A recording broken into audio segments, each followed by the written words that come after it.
The note on my phone said I had 30 days to live, and somehow that was only the second worst thing about my morning. I stared at the glowing screen while an emergency monitor beeped beside me, steady and impatient, as if it expected an explanation. I had none. One moment, I remembered falling asleep in my old life after a 30-hour hospital shift. The next, I was standing beneath harsh fluorescent lights in a white coat embroidered with a name that was not mine. Dr. Caleb Morgan. Emergency medicine. Beta. My hands knew how to adjust the 4-line before my mind understood where I was. Around me, nurses moved between curtained bays, rubber soles squeaking across polished tile. The air smelled like antiseptic, burnt coffee, and the specific kind of panic hospitals tried to hide behind neutral paint. Then the memories arrived. Not mine. Caleb's. Rent overdue. 2 ignored promotion applications. Coworkers forgetting his birthday 3 years in a row. Apparently, I had been reborn as the human equivalent of beige wallpaper. Worse, I recognized this world. It belonged to an Omegaverse novel I had once read during a long night shift, mostly because the hospital Wi-Fi had blocked every interesting website. Caleb Morgan appeared in exactly 4 chapters. He treated a powerful alpha, was blamed for altering medical records, and disappeared during an electrical fire 1 month later. A disposable side character. No dramatic funeral. No grieving family. Just one sentence explaining that the quiet beta doctor had not made it out. I checked the date on the nearest computer. 30 days. Great. Dying once had been inconvenient. Being scheduled to do it again felt personally insulting. My phone vibrated in my pocket. There was no message, only a note saved at 2:13 a.m. in Caleb's own account. If Grant Ashford is admitted, do not treat him. I read it twice. Grant Ashford. Apex Alpha. Billionaire chairman of Ashford Medical Group. Owner of this hospital. Central figure in the novel and, more importantly, the man whose arrival started the countdown to Caleb's death. Easy enough. Avoid the terrifyingly influential alpha, keep my head down, save money, transfer hospitals, and perhaps move somewhere quiet where fictional conspiracies had poor cell reception. For 7 peaceful seconds, I believed this was a plan. Then every light above the nurse's station flashed amber. Incoming VIP emergency, someone called. The charge nurse turned toward me, her face suddenly pale. Dr. Morgan, isolation room 1. Now, I took 1 step backward. I'm sure literally anyone else would be better. The doors at the end of the corridor opened. A medical team rushed in around a gurney, and even through the oxygen mask, I recognized the sharp features, dark hair, and impossible presence of Grant Ashford. His eyes opened as they passed me. Deep blue. Focused. Familiar in a way they had no right to be. His hand lifted weakly from the blanket, reaching in my direction. Then, in a voice rough with exhaustion, the most powerful alpha in the country said my name. Caleb. The hallway went silent. So did I? We had never met. At least, not in this life. For 1 ridiculous second, I wondered whether pretending not to be Caleb would work. Then Grant Ashford said my name again, quieter this time, and the monitor beside him began to climb. Dr. Morgan. The charge nurse snapped. Move. My feet obeyed before my survival instincts could file an appeal. I followed the gurney into isolation room 1, where 3 physicians were already arguing over lab results.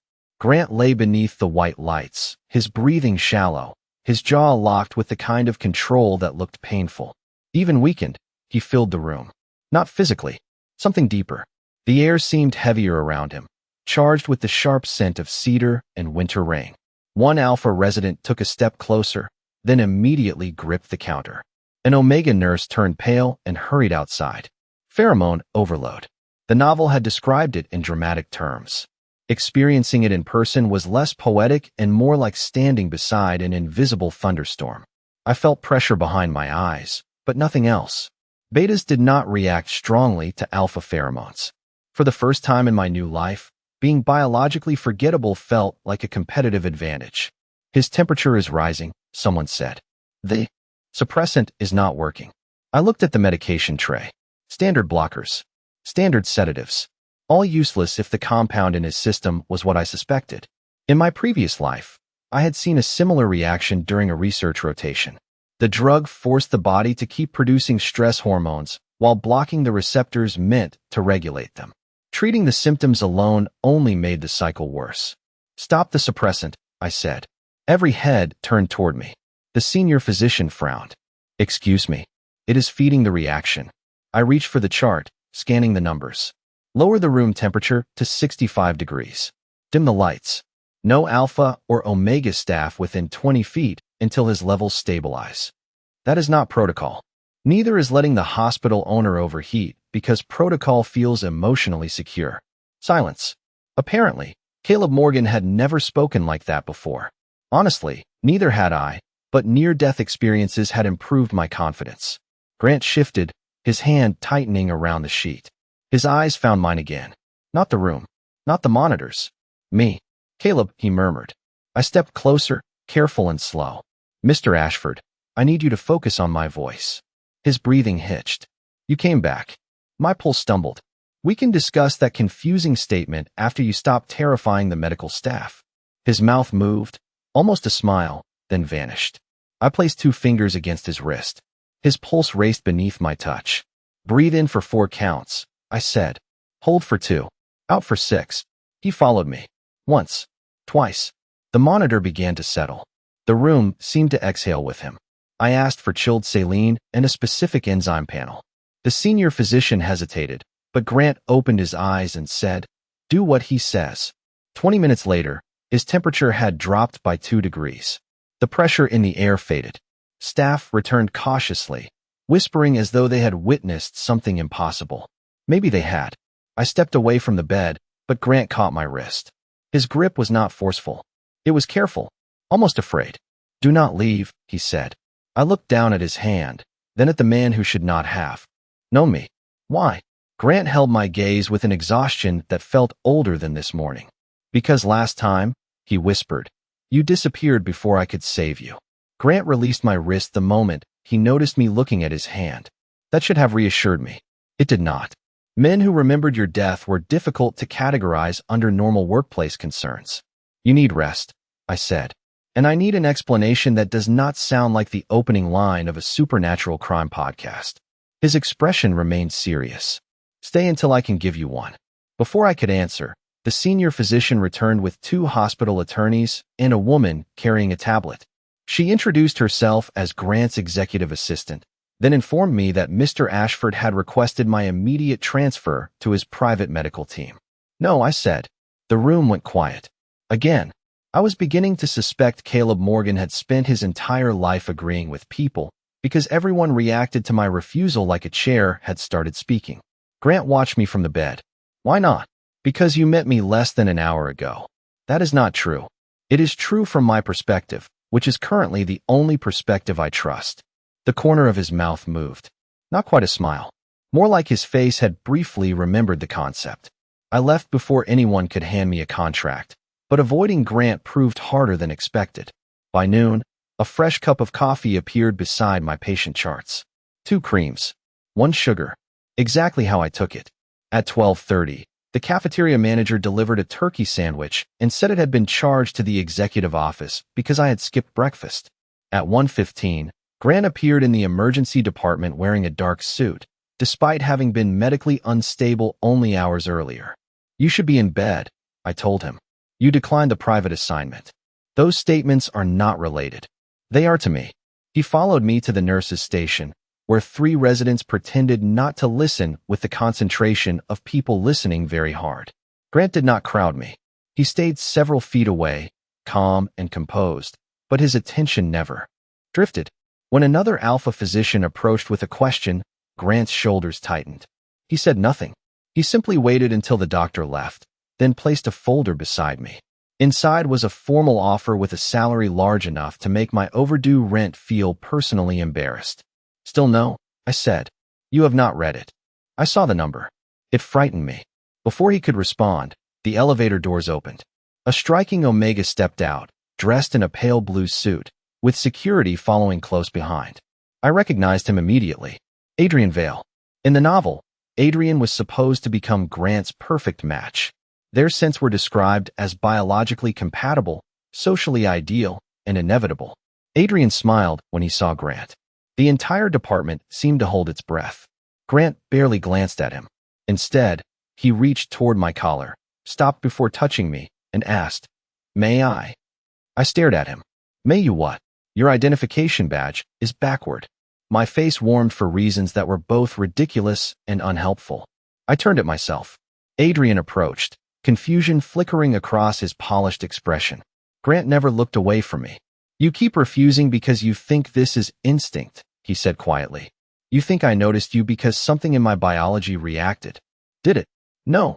His voice softened, and somehow that was worse. I am not looking for assent, Caleb. I am looking for you. Adrian Vale recovered from his surprise faster than I did. He offered Grant a polite smile, wished him good health, and left without creating the romantic destiny the novel had promised. I watched the elevator doors close behind him and felt the plot quietly fall apart. That was supposed to matter, I murmured. Grant tilted his head. What was? Nothing. I am having a private disagreement with reality. I escaped to the records department as soon as my shift ended. If Grant remembered me and the original story was already changing, then Caleb Morgan's missing history mattered more than ever. The basement archive smelled like dust, printer ink, and abandoned administrative decisions. I entered my employee number into an old terminal and searched my name. Most of the files looked ordinary until I found a restricted record dated 6 years earlier. Caleb Morgan. Male beta. Status. Deceased. I stared at the screen until the letters blurred. The birth date matched mine. The identification number matched mine. Even the emergency contact field was empty. According to the hospital, I had died 6 years before waking up inside this body. You should not be down here alone. Grant's voice came from behind me, calm enough to make my heart forget several important duties. I turned. He had changed into a charcoal coat, but the exhaustion around his eyes remained. Do you follow every doctor who refuses to work for you? I asked. Only the ones listed as dead. He stepped beside me and studied the screen. His face lost what little color it had. You found it. That is not the reaction of a surprised man. Grant was silent for several seconds. The archive lights hummed above us. I have dreamed about you for years, he finally said. Not clearly. A hallway filled with smoke. A white coat. Your hand slipping out of mine. His fingers curled at his side. Every dream ends with me being too late. The humor left me. Why did you call my name this morning? Because I recognized your eyes. That answer should have sounded impossible. Instead, it felt like a key turning somewhere inside my chest. Grant removed his coat and loosened the collar of his shirt just enough to reveal a thin medical scar near his scent gland. This appeared after the night in my dreams. No physician can explain it. I should have called another doctor. I should have maintained professional distance. Instead, I put on gloves and examined the scar beneath the cold archive light. May I touch the area? I asked. Yes. The instant my fingertips pressed gently beside the old mark, the basement vanished. I saw red emergency lights flashing through a hospital corridor. I heard alarms and Grant calling my name. I saw myself in a white coat guiding frightened patients toward an exit. Then another image struck with impossible clarity. Grant was younger, restrained in a research chair, while someone adjusted a machine beside him.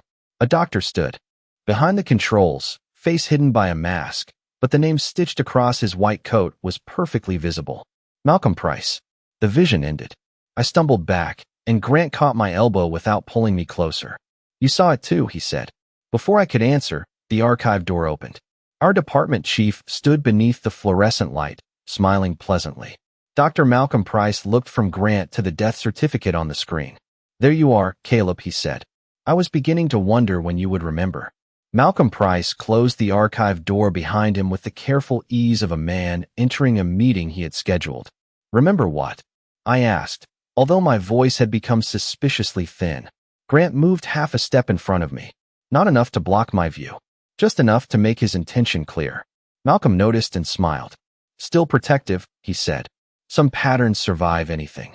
Grant's pheromones sharpened, turning the dusty basement air cold and heavy. I placed 2 fingers against his sleeve. Grant. He looked at me. The pressure eased immediately. Malcolm's smile disappeared. That reaction told me more than any confession could have. You expected him to lose control, I said. You wanted everyone to believe the dangerous alpha was the problem. Malcolm adjusted his cuff. You were always observant, Caleb. It made you useful, then inconvenient. Grant reached for his phone, but Malcolm calmly explained that the basement had no signal and the security cameras were undergoing maintenance. Of course they were. Villains apparently loved administrative planning. What happened 6 years ago? I asked. Malcolm glanced at the death record on the computer. A failed study. Grant was meant to become the first alpha whose pheromone response could be directed externally. You were assigned to monitor him. A memory flickered behind my eyes. Grant sitting alone beneath white lights.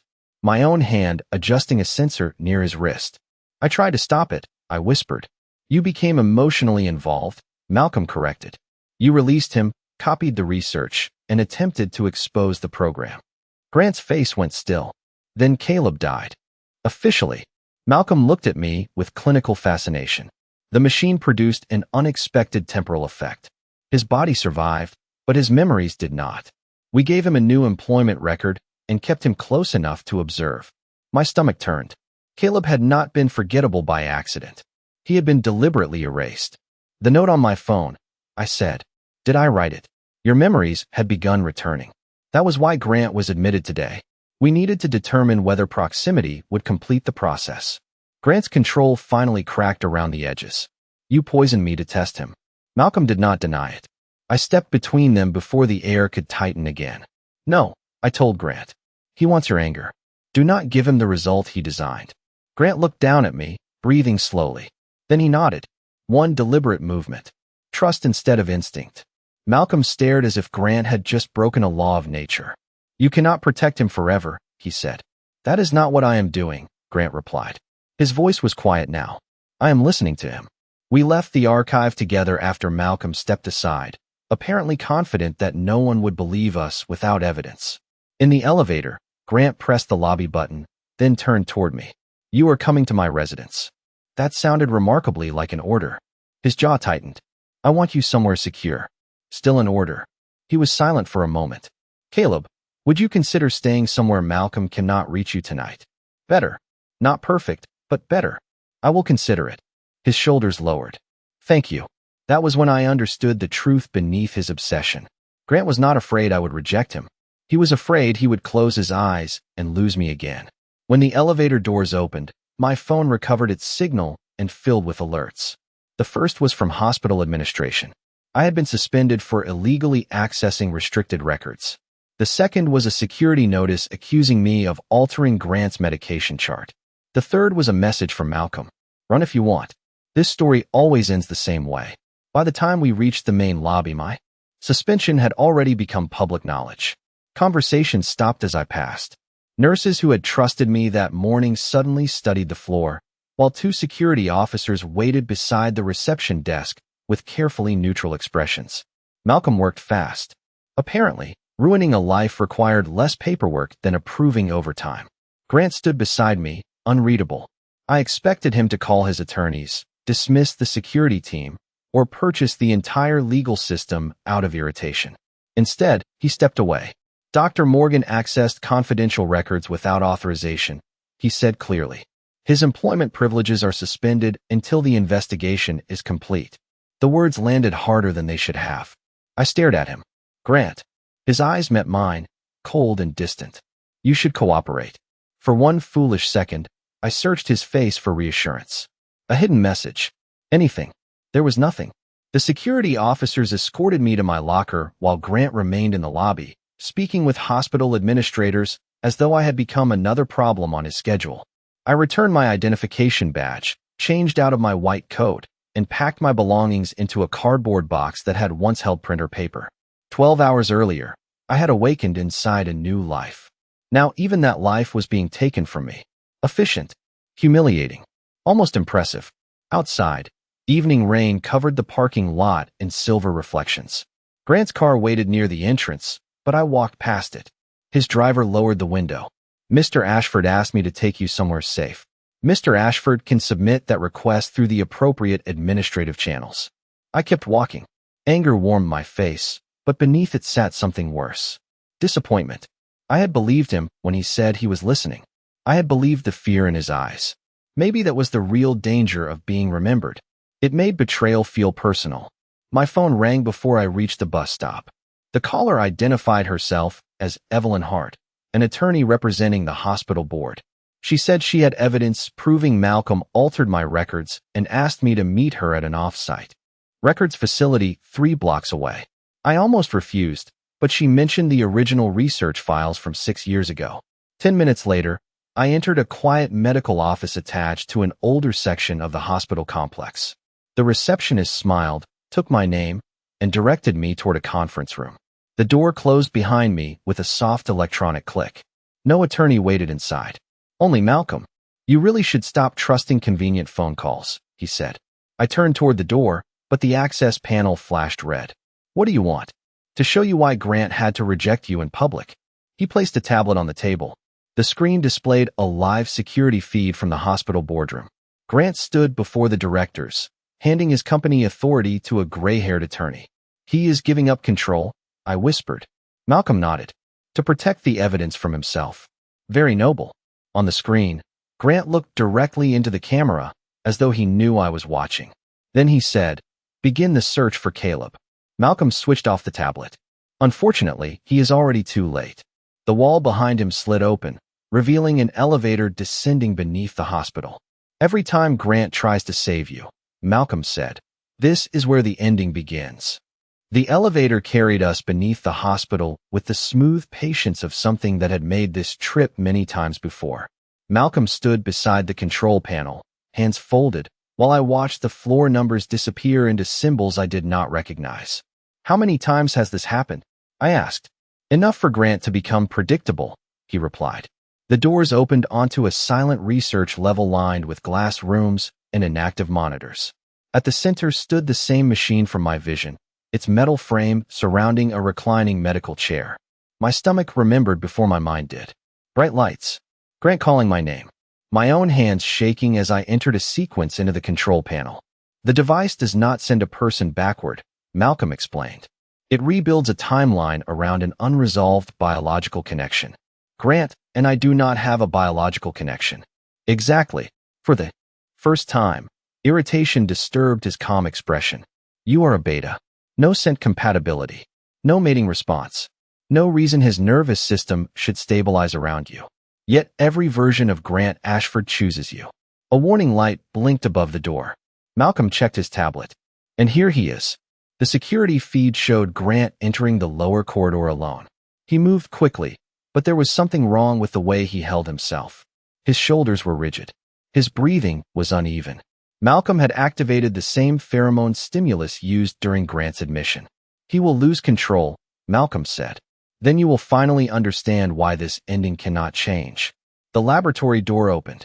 Grant stepped inside, eyes dark with panic, the air around him tightening until every monitor began to flicker. He saw me. Relief crossed his face for half a second. Then the chemical response overwhelmed it. Caleb, he said, but my name sounded like a warning. Malcolm backed toward the observation booth. I did not run. Grant took one unsteady step closer. His hands remained at his sides, fingers curled, as if holding himself together required every ounce of strength. Do not come near me, he said. That is a terrible rescue speech. Please. The word stopped me. Grant was not threatening me. He was terrified of himself. I remembered the patient from the emergency room, the man who had followed my breathing because I asked him to. I moved closer, slowly enough that he could see every choice. Look at me. His gaze lifted. Caleb, I cannot control this. Then do not control it alone. I stopped several feet away. Kneel. Malcolm laughed from behind the glass. Grant did not. He lowered himself to one knee. The strongest alpha in the country bowed his head beneath the white laboratory lights, not because I had dominated him, but because he trusted me. I stepped forward and placed my palm gently against his cheek. You do not save me by becoming what they designed, I said. You save me by staying yourself. Grant closed his eyes. His breathing slowed beneath my hand. Once, twice. The pressure in the room began to fade.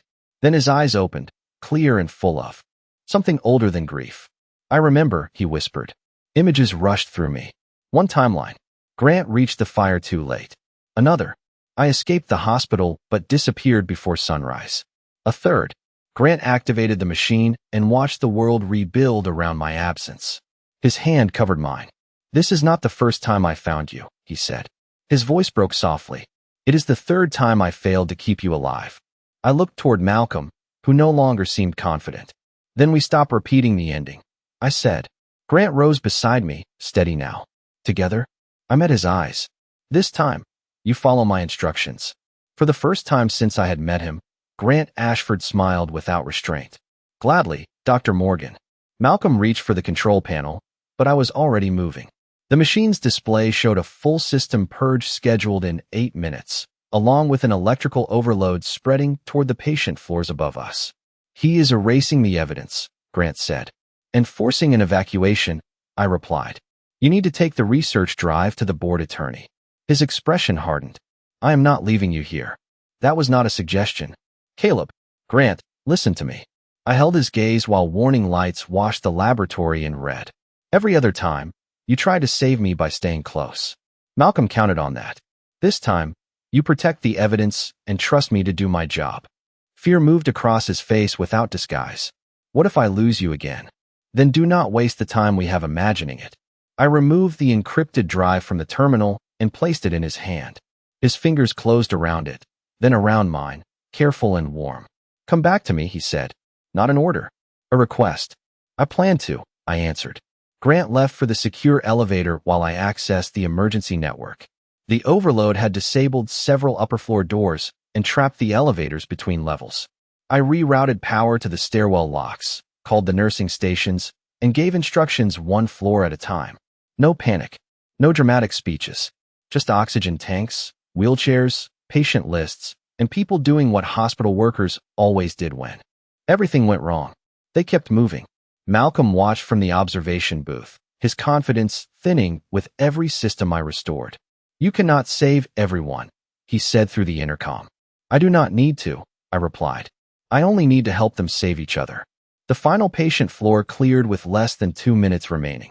I transmitted the complete research archive to 3 outside agencies, then shut down the temporal machine before the overload could reach it. The laboratory lights went dark.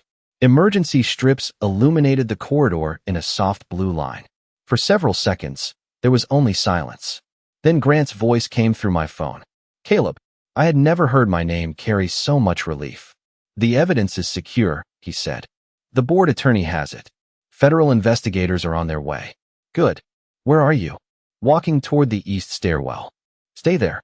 I smiled despite myself. That sounded like an order. He exhaled. May I meet you there? Yes. I reached the stairwell door just as it opened from the other side. Grant stood there without his coat, breathing hard, his composure completely gone. He stopped several feet away, waiting. Even now he waited. May I come closer? He asked. I crossed the distance instead.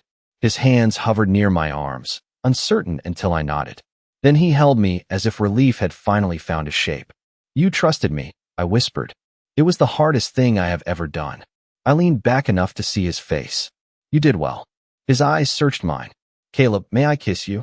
Somewhere above us, alarms continued to fade and doors opened onto a future neither of us remembered. Yes, I said. Grant kissed me gently, without urgency or claim, and for the first time across 3 broken timelines, the ending did not feel inevitable. 3 weeks later, the hospital smelled less like disaster and more like fresh paint, overworked coffee machines, and paperwork seeking revenge. Malcolm Price had been removed from every position he held. The hidden research program had been exposed, and investigators had confirmed that my records were altered to erase my identity. The board offered me a formal apology, back pay for 6 years, and the position of emergency department director. I accepted the apology, negotiated the back pay, and refused the promotion until they agreed to establish independent protections for beta employees. Grant watched the meeting from the far end of the conference table and said nothing until every condition was approved. For a man who once treated requests like decorative obstacles, his progress was almost alarming. He also transferred control of the pheromone research division to an outside ethics board and created a medical fund for patients harmed by biological discrimination. He tried to name it after me.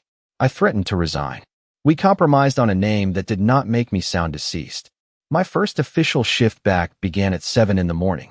At 6:55, a cup of coffee appeared beside my computer. 2 creams.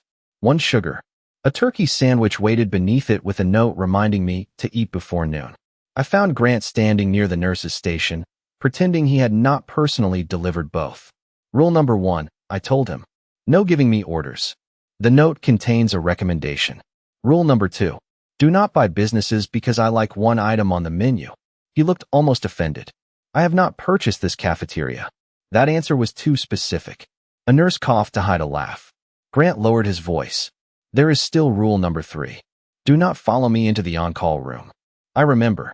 You broke it yesterday. You left your phone. You could have handed it to a nurse. I wanted to see you. That answer should not have worked. Unfortunately, it did. Later that evening, after the final patient had been discharged and the city lights had begun glowing beyond the hospital windows, I found Grant waiting on the rooftop. The summer air was warm, carrying the distant sound of traffic and the clean scent of rain approaching from the west. He held his coat over one arm, but did not place it around my shoulders until I nodded. I used to think biology explained everything, he said. Instinct. Compatibility. Response. That sounds exhausting. Then you appeared, and none of it explained you. I looked toward the skyline. I spent most of this life believing that being ordinary meant being safe. Then I learned someone had worked very hard to make me invisible. Grant stood beside me, close but not confining. You were never invisible to me. That line would be more impressive if you had not spent 3 timelines proving it. His smile was quiet and real. My pheromones did not recognize you, Caleb. My heart did. I turned toward him. That was terrible. You liked it. Unfortunately, he held out his hand instead of taking mine. I chose to place my fingers in his. Dawn had not arrived yet, but the horizon was beginning to soften, dark blue giving way to silver. For the first time, I was not waiting for a story to decide what happened next. Grant did not stand in front of me or behind me.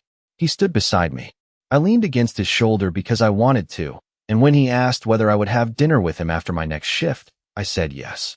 Not because fate demanded it, not because biology chose for us, because after 3 broken timelines, we finally had a future built from something stronger than instinct. We had a choice, and this time, we chose each other.